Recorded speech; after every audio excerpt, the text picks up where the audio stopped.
TTI the Timothy initiative అనే క్రైస్తవ సంస్థ, మరొక 6 వ్యక్తులు క్రైస్తవ సంఘాలకు సంబంధించినటువంటి వ్యక్తులని ఇప్పుడు యుఏపిఏ ఏదైతే ఉపా చట్టం అంటాం, ఉగ్రవాద నిరోధక చట్టం, ఆ చట్టం కింద అరెస్ట్ చేశారు. వీళ్ళు అమెరికన్ బేస్డ్ ఎవాంజలికల్ గ్రూప్ అనమాట. అంటే అమెరికాలో ఉన్నటువంటి క్రైస్తవ మత సంస్థల గ్రూప్కి సంబంధించిన వాళ్ళు. వీళ్ళకి ఏదైతే ఎఫ్సిఆర్ఏ వైలేషన్స్ చేసినందుకు వీళ్ళ మీద కేసు పెట్టబడింది, మత మార్పిడి చేసినందుకు.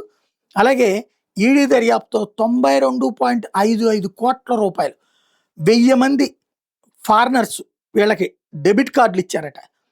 అంటే డైరెక్ట్గా ఇప్పుడు ఎఫ్సిఆర్ఏ లైసెన్స్ లేకపోతే ఒప్పుకోవట్లేదు కాబట్టి అమెరికాలోనే డెబిట్ కార్డుల్లో కార్డులు తెచ్చుకుని ఇక్కడ ఆ డబ్బుల్ని డ్రా చేసి వ్యవహారం నడిపారన్నట్టు విషయం తేలింది. వీళ్ళ దగ్గర 6.34 కోట్ల రూపాయలు ఆల్రెడీ డబ్బులు డ్రా చేసుకున్నారు, వీళ్ళు వాడుకున్నారు. నక్సలైట్లకి 92 కోట్ల రూపాయలు అప్పజెప్పారు.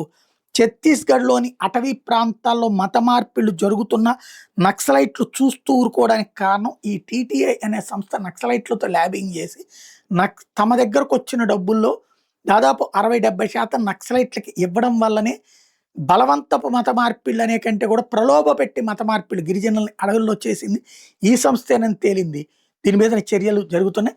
అమెరికా ఏడుస్తుంది, అమెరికన్ సెనేటర్లు రెచ్చిపోతారు.